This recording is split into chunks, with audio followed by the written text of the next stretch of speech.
Mataji, Om can I Namo start? Vasudevaya. Om Namo Bhagavate Vasudevaya. Om Namo Bhagavate Vasudevaya. Om Ajnanatirmirandasya. Mirandasya Gyananjana. Mataji, you want me to do it? Yeah, please. Okay. Om Ajnanatirmirandasya Gyananjana Shalakaya Chakshuranmilitam Yena Tasmai Shri Guruve Namaha Shri Chaitanya Manobishtam Stapitam Yena Bhutale Swayam Rupa Kadamayam Dadati Swapadantikam Vandeham Shri Guru Shri Uttapadakamalam Shri Gurum Vaishchamamscha Shri Rupam Sagrajatam Sahagana Raghutathanvitam Tam Sajivam Sadvaitam Sadvadutam Parijana Sahitam Krishna Chaitanya Devam Shri Radha Krishna Padan Sahagana Lalita Shri Vishakhan Vitamscha Namo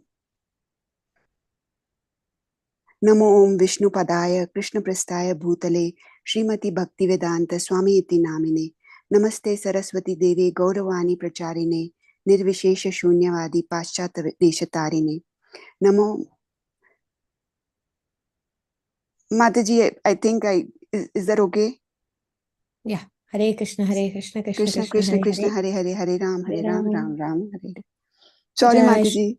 Shri Ki Jai. Srila Prabhupada ki Jai.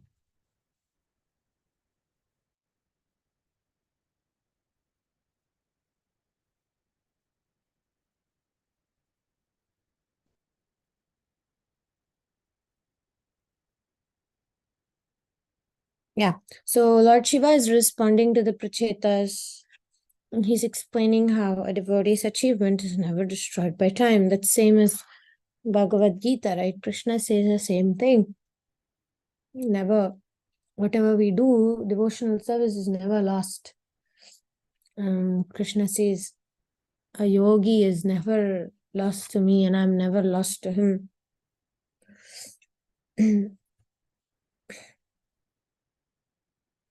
Okay, so we're looking here. The brothers looked at each other plainly. Okay, who likes to start reading from here?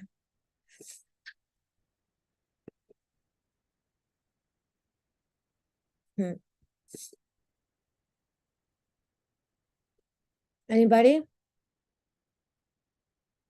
Mataji, can I read? Yeah, please go ahead. The brothers looked at each other. Plainly, they need only perform bhakti, but how?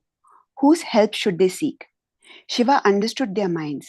He said, even if by chance one briefly associates with Krishna's pure devotee, he loses all attraction for material success or impersonal liberation. You need not seek the blessing of any god. They will also die one day, so their benedictions are of no value. Simply pray to Krishna as follows. Dear Lord, the Ganges water is celebrated as being able to extirpate all kinds of sinful reactions of those who bathe in her. Similarly, the association of pure souls, always absorbed in hearing and chanting about you, can free us of material contamination. It is our humble prayer that you bless us with the association of such devotees who are compassionate and free from material desires and pretension. There is no greater blessing. Shiva looked from one brother to the next. My dear boys, by the association of pure devotees, you will become completely purified and receive the blessings of Bhakti Devi, the goddess of devotion. You will then see everything in relation to Krishna and perceive him in his name, form, qualities, and pastime. Then you will never again fall into illusion, which is like a dark well. The boys thanked Shiva for his clear instructions and asked him to continue instructing them. Shiva said, you should pray like this. My dear Lord Krishna, you are Brahman, the supreme all-pervading spiritual energy in which the entire cosmos rests. You have numerous energies which act variously and by which you create the cosmic manifestation. Although the cosmos seems permanent, you will annihilate it in due course. Your illusory energy, Maya, deludes the conditioned souls to think that the universe is separate from you. Therefore, they are disturbed by the material world's constant changes. You, though, are independent and never influenced by Maya. We desire to realize you in your original form as Krishna. Since the universe is a manifestation of your energies, it is also accepted as your form. Everything within the universe is you. The five elements, the senses, mind, intelligence, false ego, and your partial expansion as the supersoul who supervises everything. As well as the bhaktas who worship your personal form, even karma and jnana yogis worship your Vishnu form, pervading the universe and all beings. This is confirmed throughout the Vedas, which recommend that you alone should be worshipped. You are the supreme person, the cause of all causes. Before the material creation, your material energy is dormant. As Mahavishnu, you activate it by your glands. At that time, the three modes of nature are set into motion, bringing into existence the Mahat Tattva, the totality of material energy. This Mahat Tattva systematically differentiates into false egotism, ether, air, fire, water, and earth. Then the living entities are impregnated into the cosmos, and they emerge first as Lord Brahma and the seven great sages, then as the other principal gods. From the gods come humans, animals, trees, birds, beasts, and everything else. The princes were mesmerized as Shiva sang his prayer in mellifluous tones. They marveled at its perfect composition and depth of meaning.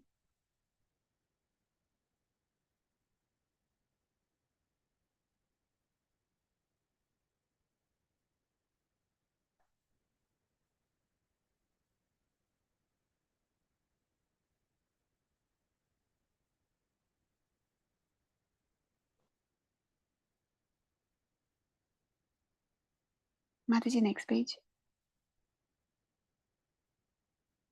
Shiva went on, Lord, after creating this world, you enter the hearts of all creatures as the supersoul. You also enter as the living entities themselves, who are your separated parts. The tiny souls enter bodies created either from an embryo, egg, seed, or within sweat. Regardless of what type of body they occupy, they are all busily pursuing sense enjoyment. As the all knowing supersoul, you direct everyone to fulfill their desires, although you remain aloof from such so called happiness. Unfortunately, the enjoyment of living entities in the material world is exactly like the bee's enjoyment of honey in the honeycomb.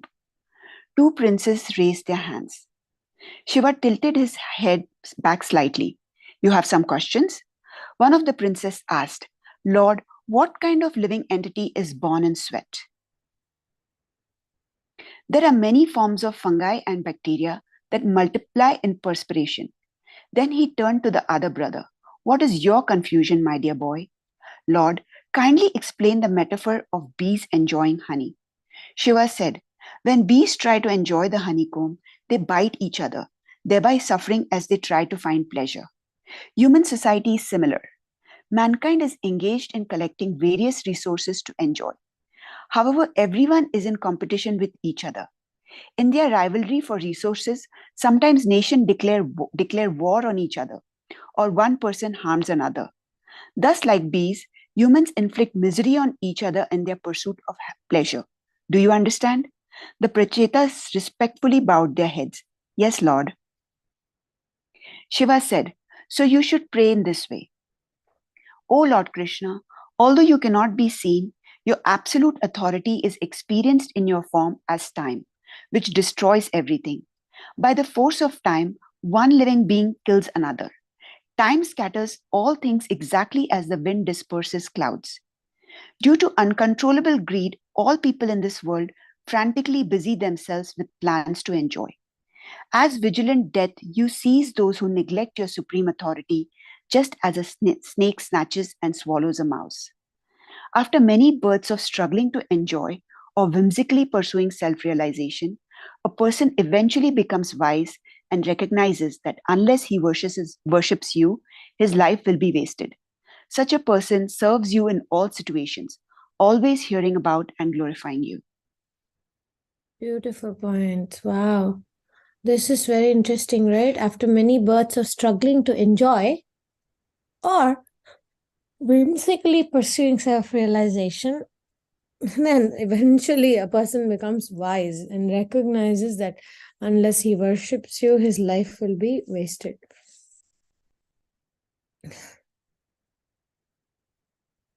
This is also relevant. Due to uncontrollable greed, all people in this world frantically busy themselves with plans to enjoy.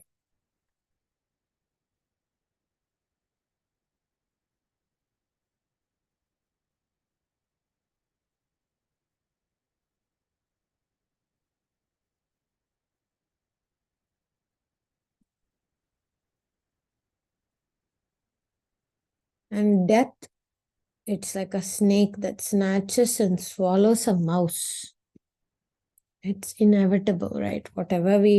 However busy we get with our plans of material advancement, I saw some of my relatives side, they were not into religious things. My grandfather was, and the brothers weren't.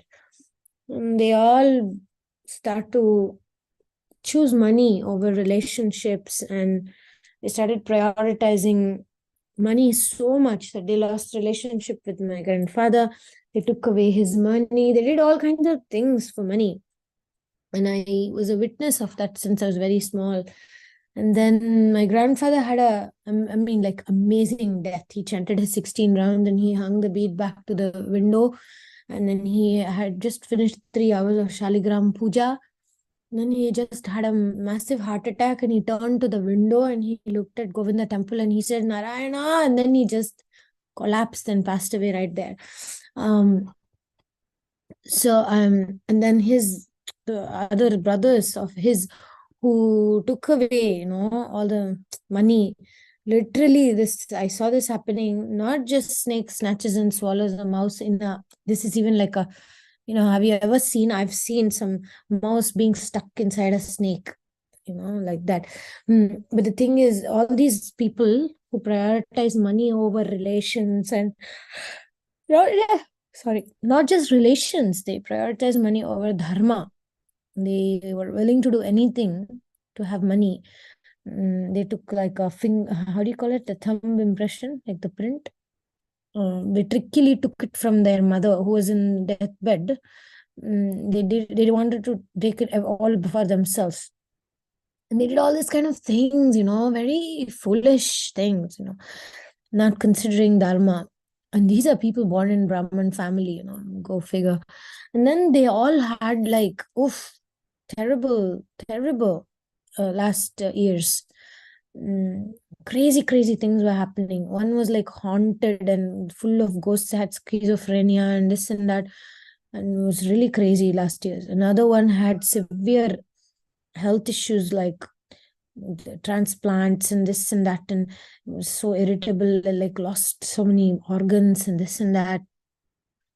So I could witness that when we do dharma, no matter what, Krishna protects that individual, and they go through whatever is the purification process in a different way.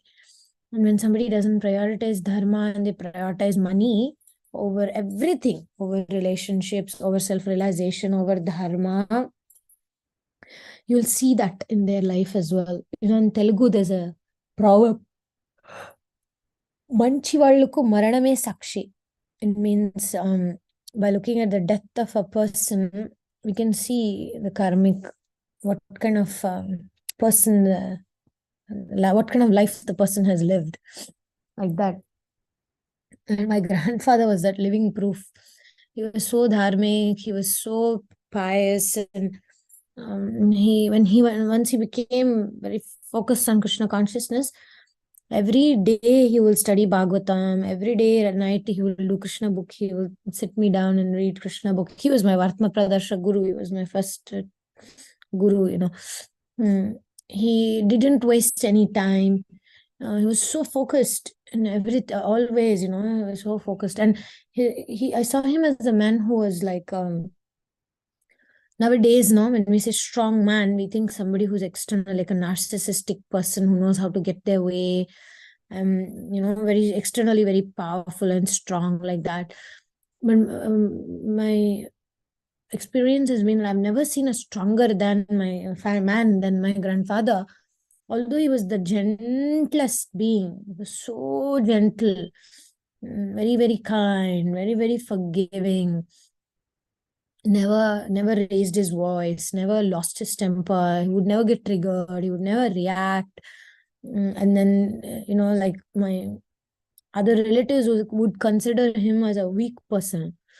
Now looking at because now I know that he used to live by principles of Bhagavatam.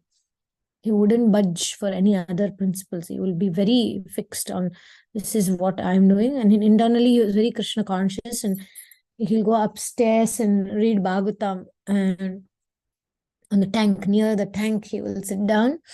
No matter what is happening, he'll go and study Bhagavatam. And so I'm just remembering how this statement really reflects what I have observed in my own life due to, gosh, I can't believe I'm saying it in so light mood. When my grandfather passed away, this such amazing death, right? He was all dressed up to go to some puja was there. So he was all dressed up nicely.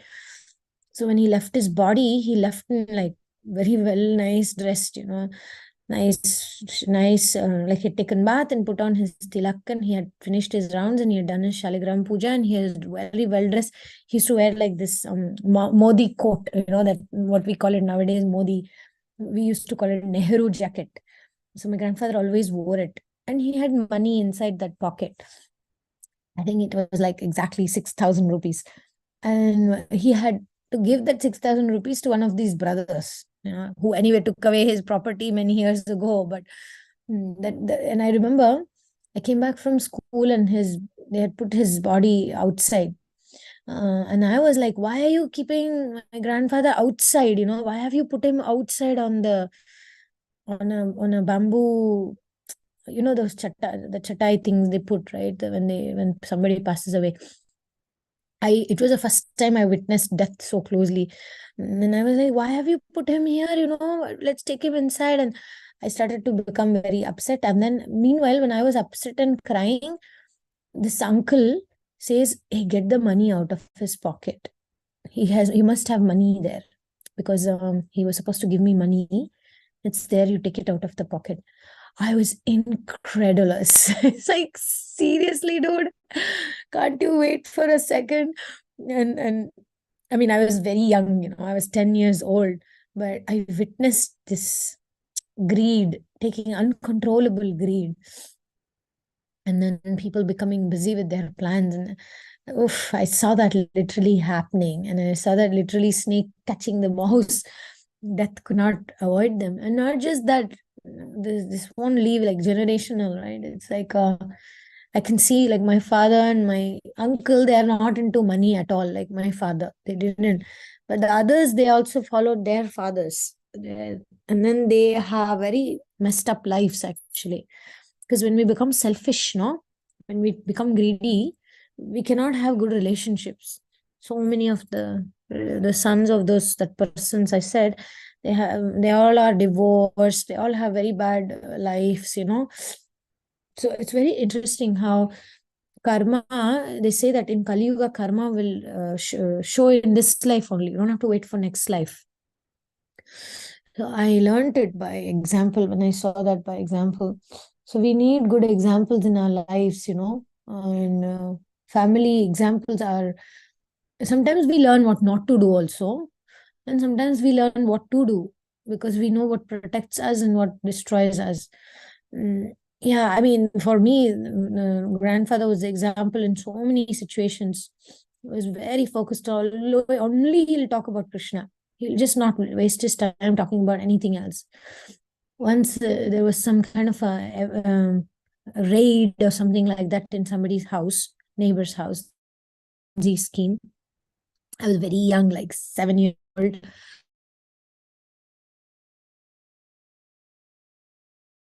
So anybody can go and take anything from that house like that. Then I got a toy, and then I came running to my grandfather and I said, you see, I got this toy. And my mother is like, very good, go play with it. And my grandfather got like, I hardly remember him being upset. And he said, no, you can't touch things from a person's house who has lived sinfully. go and give it back. And I remember there was like all the kids, fighting for toys. And I went back to keep that toy. I was very upset, actually. I was not happy that my grandfather told me to keep back the toy. And then I kept it back because I really loved it. To me, the whole concept of why you don't you don't take things from others, how you will become entangled in karma, all these things. And then I'd say, where did you learn all this? And he'd say, I learned it from Bhagavad Gita, I learned it from Bhagavatam. And then yeah, like I really like, I'm very grateful that I had that kind of younger years, where like never unforgettable memories of me doing something and then he correcting me, and then I would react with my mother. My mother was very temperamental type. So then I would react, and then he would just say, look, she has a problem. So if you react, she's not going to change her behavior and you're going to upset yourself. Just see this as karma. I mean, I wasn't able to do that when he was alive. I would always lose my temper with my mother. But I'm looking at this and thinking, not only after many births to enjoy, sometimes in one life itself, we look at a situation and then we slowly become wise, right? In Ayurveda, they say, as we age, the planets become more mature, right? And so as the planets become mature, our behavior also becomes mature. But with Krishna consciousness, we get direct uplifted. Without Krishna consciousness, we struggle much, much, much more because we don't have guidelines, we don't have teachers to teach us. Anyway, very, how do you say, personal life example of seeing this happening. Due to greed, all people in this world frantically busy themselves with plans to enjoy. As vigilant death seizes those who neglect your supreme authority, just as a snake such. Because like when I saw my grandfather's death, it was so auspicious. He passed away an auspicious day. Everything was so auspicious, and the way he left was so nice. And it was so obvious that he had a successful life and a successful death, which will lead him. He remembered Krishna. He had done such amazing chanting and puja. But then for other people, they didn't remember Krishna at the time of death. They didn't chant their rounds and read Bhagavatam. None of that happened to them. And so for people who are not devotees, death is scary, because then all the bad things they've done, I don't want to even think and think what could have happened to these brothers, what they may have been born as, I have no idea. But when you live nicely, Jivova Marova, whether you live nicely because you have good character. You die, you get nice next life, or you'll go back to heavenly planets, or you go back to Godhead if you've been very successful. But karmis, it's not like that. It's inevitable that they'll get a worse birth, won't get a better birth. There is no guarantee that everybody will advance in a life. Some people degrade themselves and then they become born into lower species of life or in very miserable conditions. Hell, you can see hell in this life. If you see people who are very sick, see people who are very poor, you see people who live in very conflictual situations, you go and see Indian prisons, oh, you don't need another hell. Okay, any other comments or questions? We can stop here for today and then we'll continue tomorrow more about Lord Shiva, glorifying and clarifying certain principles that we can live by. Any comments?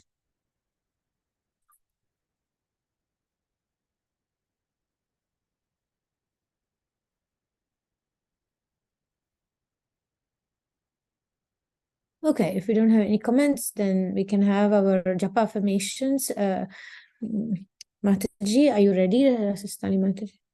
Yes. Affirmation 4. I get to chant, I want to chant, and I love to chant. Often, when we begin our japa, we don't feel inspired to chant. We would rather be doing something else, or we feel that it's going to be difficult or boring to chant fearing we won't be able to control our mind. In other words, we may fear that our japa session is going to be a struggle. If our chanting is not generally good or has not been good recently, these thoughts are likely to haunt us. We may not even realize we are thinking this way. But before beginning japa, notice is there is a suitable voice that sometimes says, "Oh no, here we go again." Now we might say, I do feel this way sometimes. But how is saying, I get to chant, I want to chant, and I love to chant going to make a difference?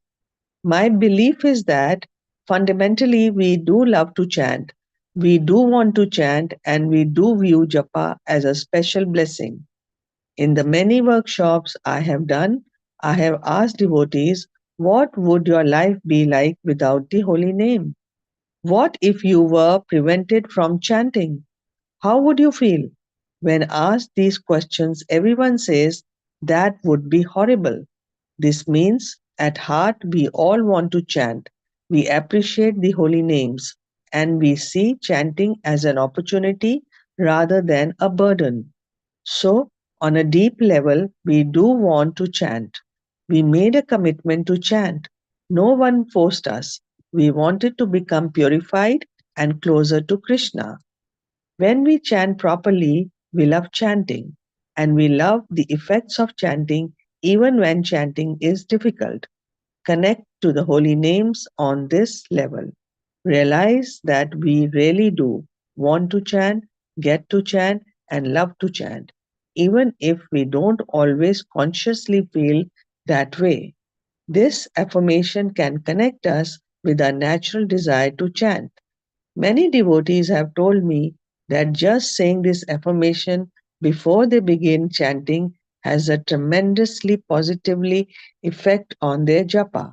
I know it might sound strange that a few words could make that kind of difference, but they are not just saying the words, they are connecting with their desire to chant and bringing their conscious mind to this awareness. This affirmation will remind us that we really do appreciate chanting. Just by saying, I get to chant, I want to chant, and I love to chant, we alter our attitude towards the holy name and thus alter our experience. In addition to beginning our japa with this affirmation, we are losing our connection or getting bored or distracted while chanting. Then this affirmation is very powerful way to reconnect to the holy names. It's a reminder of how important japa is to us. As we cite this affirmation, we affirm to ourselves that we appreciate the holy name and the rare opportunity we have to chant. Hare Krishna. Jai. Harinam